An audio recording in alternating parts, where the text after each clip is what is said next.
The Adventure of the Dying Detective by Arthur Conan Doyle. Mrs. Hudson, Sherlock Holmes's landlady, was a true martyr. Not only was the second floor of her house subject to a constant invasion of strange and often unpleasant characters, but her famous lodger himself severely tested her patience with his eccentricity and disorder. His extreme untidiness, his habit of playing music at the most unholy hours, his occasional revolver practice indoors, his mysterious and foul-smelling chemical experiments, and the overall atmosphere of crime and danger that surrounded him made Holmes perhaps the most difficult tenant in London. On the other hand, his payments were princely. I have no doubt that the rent he paid Mrs. Hudson during the years of our friendship would have been enough to buy the entire house.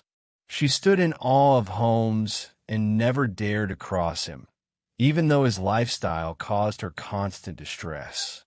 She felt a genuine sympathy for him because of his remarkable gentleness and courtesy when dealing with women. He did not like women, nor did he trust them, but his manner toward them was always chivalrous. Knowing Mrs. Hudson's sincere affection for Holmes, I listened to her with great concern when, in the second year of my marriage, she rushed to my home with news of my poor friend's serious illness. "He is dying, Dr. Watson," she said. "He has been ill for 3 days, and he grows worse with every passing hour. I do not know if he will last until tomorrow." He forbade me to call a doctor. But this morning, when I saw how his face had wasted away and how his eyes burned, I could bear it no longer. "With or without your consent, Mr. Holmes, I am going for a doctor immediately," I told him. "In that case, send for Watson," he agreed. "Do not waste a single minute, sir, or you may not find him alive." I was horrified, especially since I had heard nothing of his illness. Needless to say, I grabbed my coat and hat at once. On the way, I began to question Mrs. Hudson. "I can tell you very little, sir," she replied. "He was investigating a case in Rotherhithe, in the alleys by the river, and he must have caught an infection there. He took to his bed on Wednesday afternoon and has not moved since. For 3 days, he has neither eaten nor drunk. My God, why did you not call a doctor sooner?" "He would not allow it, sir. You know how masterful he is. I did not dare to disobey him. But you will see for yourself. He is not long to live." Indeed, Holmes was a pitiable sight. In the dim light of a foggy November day, the bedroom was gloomy enough, but the sight of that thin, haggard face resting against the pillows pierced my heart. His eyes glowed with fever, a bright flush spotted his cheeks, and his lips were crusted with dark sores. His thin hands twitched convulsively upon the blanket, and his voice was hoarse and broken. When I entered the room, he lay still, but something flickered in his eyes. He certainly recognized me. "Well, Watson, it seems we have fallen upon evil days," he said in a feeble voice, yet still in his usual mocking manner. "My dear friend," I cried, stepping toward him. "Stand back. Do not come near," he shouted with that sharp, commanding tone he used only in moments of great intensity. "If you approach me, I shall order you to leave this house at once." "But why?" "Because I wish it. Is that not enough?" Yes, Mrs. Hudson was right. His masterfulness had not diminished, but he looked truly wretched. "I only wanted to help," I said. "Quite so. If you wish to help, then do as you are told." "Very well, Holmes." He softened slightly. "You are not angry?" he asked, gasping for breath. Poor fellow!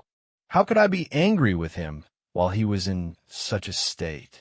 "It is for your own sake," he said hoarsely. "For my sake? I know what is wrong with me. It is a disease from Sumatra. The Dutch know more about it than we do, but even they have studied it very little. One thing is certain. It is undoubtedly fatal and extremely contagious. He spoke with feverish energy, his long hands moving restlessly as if to push me away. Contagious by touch. Watson, only by touch. Keep your distance, and all will be well. Good heavens, Holmes. Do you think that matters to me? I would ignore such a risk even for a stranger. Do you truly think it would stop me from doing my duty to you, my oldest friend? I took another step toward him, but he repelled me with sudden fury. I will speak with you only if you stay where you are. Otherwise, you must go. I have such respect for my friend's extraordinary talents that I have always followed his instructions, even when I did not understand them. Now, my professional duty spoke louder. Holmes might lead me in any other matter, but now I was the doctor at a patient's bedside. Holmes, I said, you are not yourself. A sick man is like a child. Whether you like it or not, I shall examine you and begin treatment. He glared at me. If I must have a doctor forced upon me, he said, then let it at least be someone I trust. Do you mean you do not trust me? I trust your friendship, of course. Facts are facts. After all, Watson, you're only a general practitioner with limited experience and qualifications. It is painful for me to say such things, but I have no other choice. I was deeply offended. Such words are unworthy of you, Holmes. They only show how much your nervous system is shaken. But if you do not trust me, I will not force my services upon you. Let me bring Sir Jasper Meek or Penrose Fisher or any of the best doctors in London. One way or another, someone must help you. If you think I will stand by and watch you die, you are sadly mistaken. Yes, I have never heard of them. In the East, Watson, there are many strange diseases, many deviations from the norm.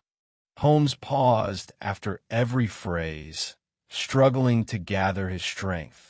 I have learned this recently in connection with a medico-criminal investigation. It was during these inquiries that I contracted the illness. You, Watson, are powerless to help me. That may be so, but I have just learned that Dr. Ainstree, the world's greatest authority on tropical diseases, is currently in London. Do not argue, Holmes. I am going to him at once. I turned decisively toward the door. Never have I experienced such a shock. In an instant, with the spring of a tiger, the dying man intercepted me. I heard the sharp click of a key turning in the lock. A moment later, Holmes collapsed back onto the bed, gasping for breath after this incredible burst of energy. You will not take the key from me by force, Watson. I have you, my friend. You will stay here until I choose to let you out. But do not be distressed. He spoke in a broken voice, laboring for every breath. You wish to help me, of that I have no doubt. You shall have your way, but give me a little time to recover my strength. Wait a while, Watson. It is now 4 o'clock. At 6, I will let you go. But this is madness, Holmes. Only 2 hours, Watson. At 6 you shall leave, I promise. Will you be patient? You have left me no choice. Exactly. Thank you, Watson. I can settle my own blankets. Keep your distance from me. And one more condition, Watson. You will bring not Dr. Ainstree, but the man whom I shall choose. I agree. That is the first sensible word you have spoken since you entered this room, Watson. Occupy yourself with the books over there on the shelf. I'm a little tired. I wonder what an electric battery feels like when it tries to pass a current through a wooden board. At 6 o'clock, Watson, we shall resume our conversation. But that conversation was destined to resume long before the appointed hour, under circumstances as startling as Holmes's spring to the door. For several minutes, I stood, watching the silent figure on the bed. Holmes's face was almost hidden by the blanket. He seemed to have fallen asleep. Unable to read, I began to pace the room, looking at the photographs of famous criminals hanging on the walls. Wandering aimlessly, I finally reached the mantelpiece. Scattered there in disorder were pipes, tobacco pouches, syringes, penknives, revolver cartridges, and other trifles. My attention was caught by a small ivory box, black with white carvings and a sliding lid. It was a beautiful thing, and I reached out my hand to examine it more closely, when suddenly Holmes let out a cry, so piercing that it must have been heard at the far end of the street. My blood ran cold, and my hair stood on end at that terrible scream. Turning, I saw Holmes's distorted face and met his frantic gaze. I stood frozen, the box still in my hand. "Put it down, Watson. Put it down this instant." Only when I had replaced the box did he sink back onto the pillow with a sigh of relief. "I cannot endure to have my things touched, Watson. You know that. And your pacing is unbearable. You, a doctor, are enough to drive a patient mad. Sit down and let me have some peace." This incident made a deeply painful impression on me. That wild, groundless outburst and a harshness so foreign to Holmes's usual self showed how far his mental faculties had been shaken. The ruin of a noble mind. What could be more tragic? In the deepest dejection, I sat silently until the appointed hour. Holmes, it seemed, was also watching the clock. The moment the hands reached 6, he spoke with the same feverish excitement. "Watson," he asked, "have you any change about you?" "Yes." "Silver?" "Yes, a fair amount." "How many half-crowns?" "5." Too few," he cried. "What a pity! But put them in your watch pocket anyway, and the rest of your money in your left trouser pocket. Thank you. It will balance you in a way." This was sheer insanity. He shuddered and gave a sound between a cough and a sob. "Now light the gas, Watson. Be extremely careful. You must turn it only half on. I implore you to be careful." "Good, thank you. No, do not draw the curtains. Now, Watson, do you see the sugar tongs there? Use them, please, to take that black box from the mantel. Place it carefully here on the table, among these papers. Excellent. And now, go and bring me Mr. Culverton Smith of 13 Lower Burke Street. To tell the truth, I was very reluctant to leave him, for my poor friend was clearly delirious, and I feared leaving him alone. Yet now he was demanding Smith as insistently as he had previously refused all help. "I have never heard the name," I said. "Quite likely, my dear Watson. It may surprise you that the world's greatest expert on this disease is not a doctor, but a planter. Mr. Culverton Smith is a resident of Sumatra, well known there, and is only in London on business. An outbreak of this disease on his plantation, far from any medical aid, forced him to study it himself, and he has achieved remarkable success. Smith is a very methodical man. I did not wish you to go before 6, knowing you would not find him at home. If you can persuade him to come and apply his unique knowledge to my case, he can surely save me." I record Holmes's words as a coherent whole. In reality, his speech was broken by gasps and convulsive movements of the hands, showing the agony he endured. During the time I had spent with him, his appearance had changed drastically. The feverish flush was brighter, his eyes burned deeper in their dark sockets, and at times a cold sweat broke out on his brow. Yet he maintained his calm, precise speech. To the very last, he remained himself. "You will tell him exactly how you found me," he said.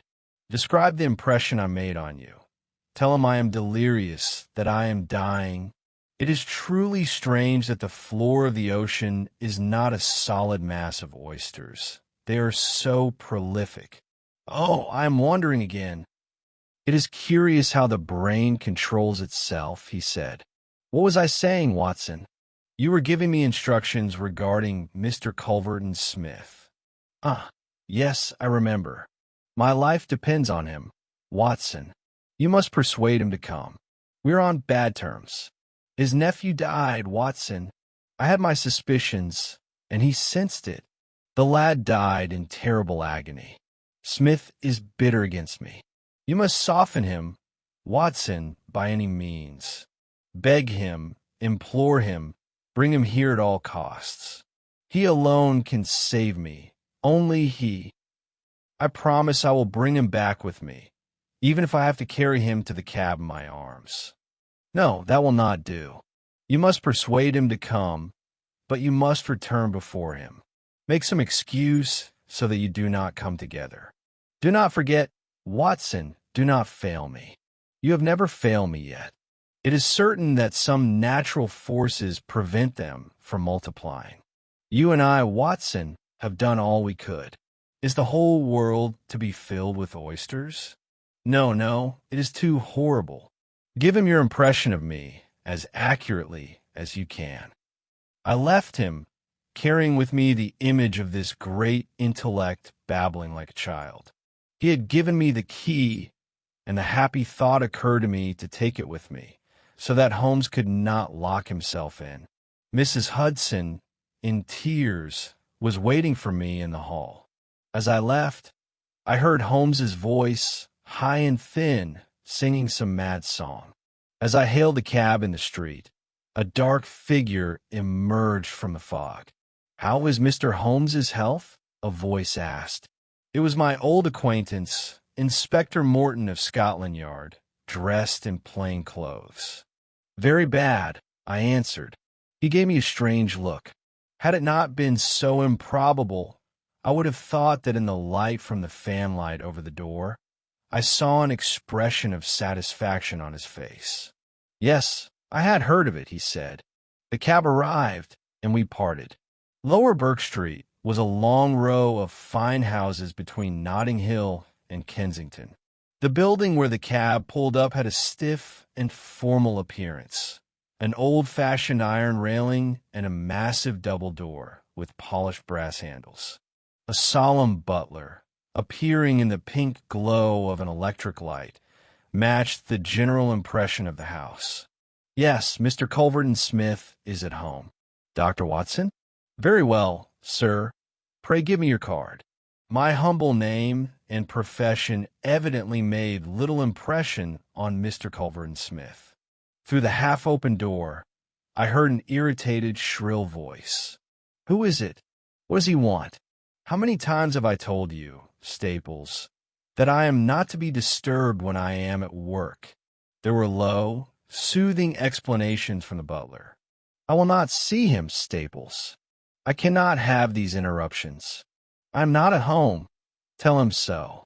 If he needs me, let him come tomorrow morning." Again, there was a low murmur. Go, tell him. Let him come in the morning or not at all." I pictured Holmes tossing on his bed, counting the minutes until help arrived. This was no time for ceremony. Holmes's life depended on my energy and persistence. Before the butler could deliver the message, I pushed past him and entered the room. The man sitting in the armchair by the fire sprang up with a shrill cry of rage. I saw a large, yellow face with coarse features, a heavy double chin, and malicious gray eyes staring fiercely at me from under bushy red brows. A velvet cap was perched jauntily on his bald, pink head. The skull was enormous, but looking lower, I was amazed to see that his body was small, frail, and twisted at the shoulders and back, likely due to rickets in his childhood. "What is the meaning of this?" he cried in a high, piping voice. "What is the meaning of this intrusion? I told the man to tell you to come tomorrow morning." "I am sorry," I said, "but the matter is urgent. Mr. Sherlock Holmes." The name of my friend had a remarkable effect on the little man. His anger vanished instantly. His face became tense and attentive. "You come from Holmes?" he asked. "I have just left him." "What is wrong with Holmes?" He is very, very ill. That is why I have come to you." The master of the house pointed to a chair and turned back to his own. In the mirror over the mantelpiece, I caught a glimpse of his face. I could have sworn a loathsome, wicked smile crossed it. But I quickly told myself it was only a nervous twitch. A minute later, when he turned to me again, his face showed sincere concern. "I'm grieved to hear it," he said. "I have met Mr. Holmes only on a business footing, but I have a great respect for his talents and his character. He is an amateur of crime, as I am of disease. He deals with villains. I deal with microbes. These are my prisoners," he continued, pointing to a row of bottles and jars on a side table. "In these gelatin cultures, some of the most dangerous criminals are serving their sentences. Knowing your great knowledge, Holmes sent me to you. He holds you in the highest regard and believes that in all London, you alone can help him." The little man started, and his Johnny cap fell to the floor. "Why?" he asked. "Why does Mr. Holmes think that I can help him?" "Because of your knowledge of Eastern diseases." "But why does he think the disease he has contracted is an Eastern one?" "Because he has been working in the docks among Chinese sailors." Mr. Culverton Smith smiled blandly and picked up his cap. "Ah, I see," he said. "I hope the matter is not as grave as you imagine. How long has he been ill?" "About 3 days." "Is he delirious?" "At times." "That is bad. It would be inhuman not to respond to his request. I dislike having my work interrupted, Dr. Watson, but this is surely an exceptional case. I will come with you at once." I remembered Holmes's instruction. "I have another appointment," I said. "Very well. I will go alone. I have Mr. Holmes's address. I shall be there within half an hour." With a sinking heart, I re-entered Holmes's bedroom. The worst might have happened in my absence.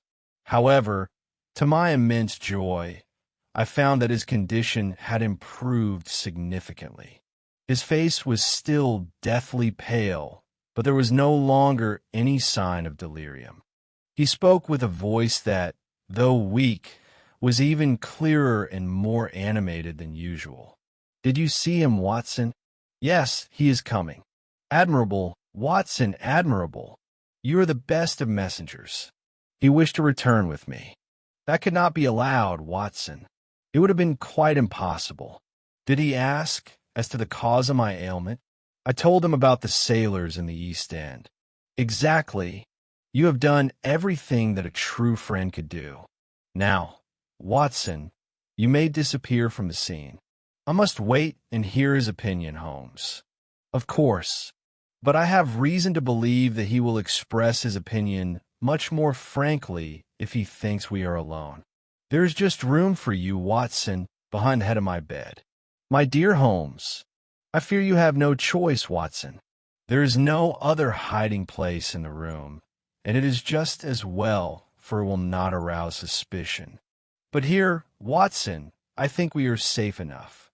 He suddenly sat up in bed. His gaunt face was full of resolve.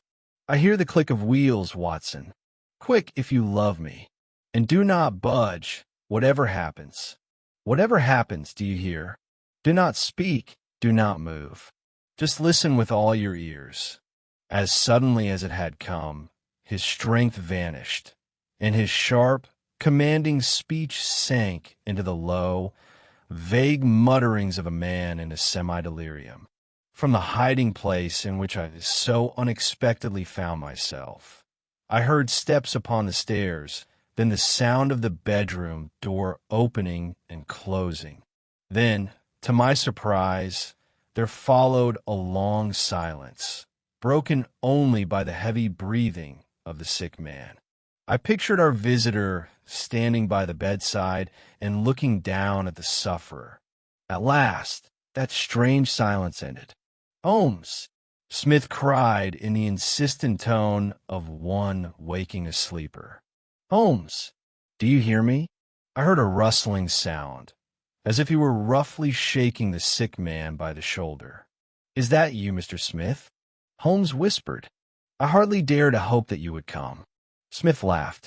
I should think not, he said. And yet, as you see, I am here. Coals of fire, Holmes. I am, as it were, heaping coals of fire upon your head. It is very good of you, very noble. I appreciate your special knowledge. Our visitor chuckled. Fortunately, you are the only man in London who does appreciate it. Do you know what is the matter with you? The same, said Holmes. Ah, you recognize the symptoms? Only too well. Well, it is very likely, Holmes. Very likely that it is the same. If so, you are gone, man. Poor Victor died on the 4th day, a strong, hearty young fellow. It seemed very strange to you, then, that he should contract a very rare Asiatic disease in the heart of London, a disease which I have made a special study of. A singular coincidence, Holmes. You were very smart to spot it, but it was not very charitable of you to suggest that cause and effect were to be found there. I knew that you did it. Oh, you knew, did you? But you couldn't prove it. And was it wise to start such a charge against me, only to come crawling for my help the moment you were in trouble? What do you call that? I heard the hoarse, labored breathing of the sick man. Give me some water, he gasped. You're near your end, my friend, but I won't go until I've had a word with you. That's the only reason I'm giving you the water.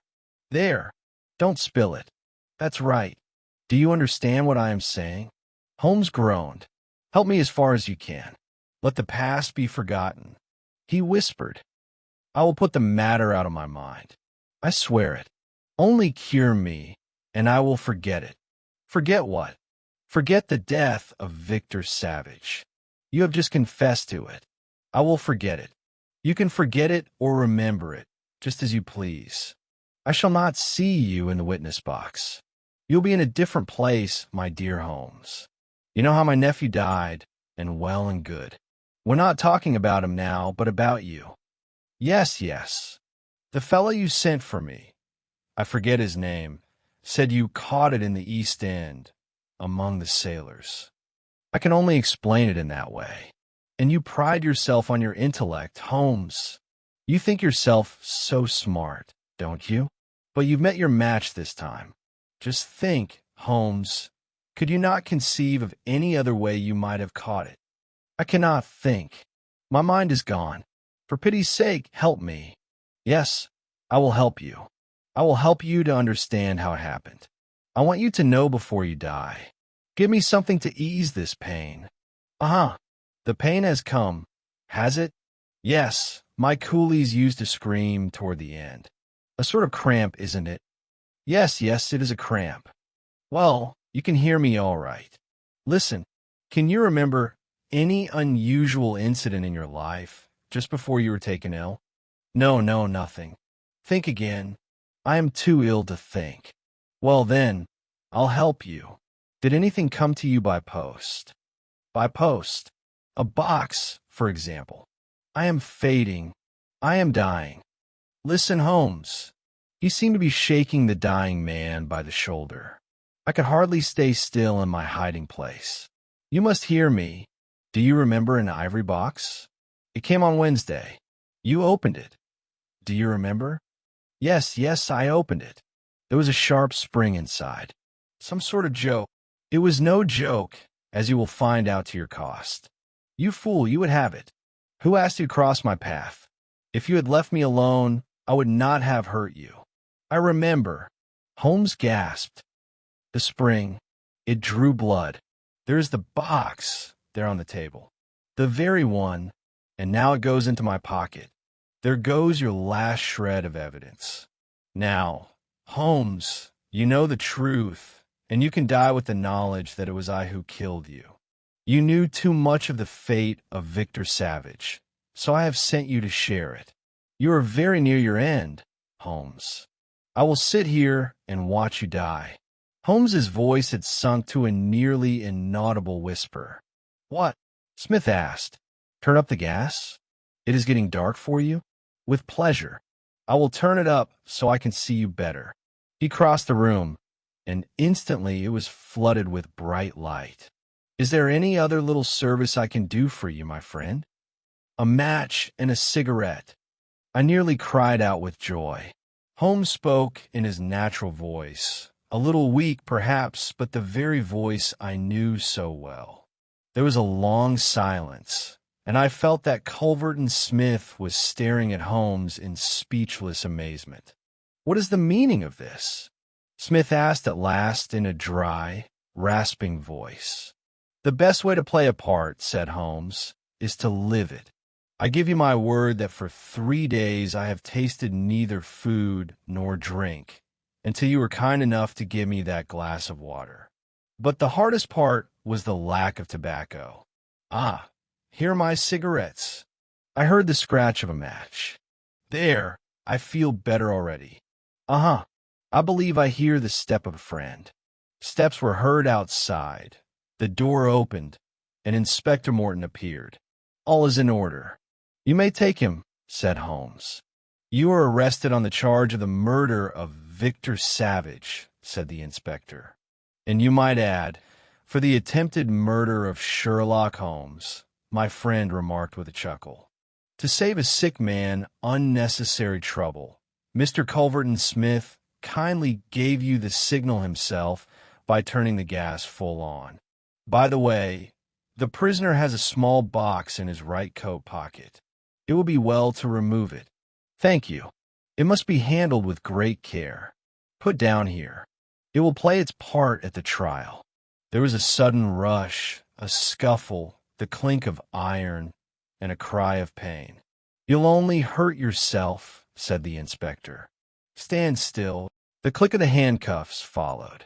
"A trap!" cried the high, shrill voice. "This will bring you to the dock, Holmes, not me. He asked me to come and treat him. I pitied him, and I came. Now, of course, he will claim I said all sorts of nonsense which he has invented to support his own insane suspicions. You may lie as much as you like, Holmes. My word is as good as yours." "Good heavens!" Holmes exclaimed. I had completely forgotten him. "My dear Watson, I owe you 1,000 apologies. To think that I overlooked your presence. I need not introduce you to Mr. Culverton Smith. I understand you met earlier today. Have you a cab, Inspector? I will follow you as soon as I am dressed. My presence may be needed at the station." As he dressed, Holmes ate a few biscuits and quenched his thirst with a glass of claret. "I don't think I have ever enjoyed food or drink more," he said. "However, as you know, my habits are irregular, and such feats are easier for me than for most. It was vital that Mrs. Hudson should be convinced of my illness, for she had to convey the news to you, and you, in turn, to Smith. You're not offended, Watson. Admit that dissimulation is not among your many talents. Had you shared my secret, you could never have convinced Smith of the necessity of his coming, and that was the very core of my plan. Knowing his vindictive nature, I was certain he would come to gloat over the results of his crime. But your appearance, Holmes, your deathly pale face, 3 days of absolute fast does not improve one's beauty, Watson. The rest is easily produced with a sponge. Vaseline upon the forehead, belladonna in the eyes, rouge upon the cheekbones, and crusts of beeswax upon the lips. The effect is quite satisfactory.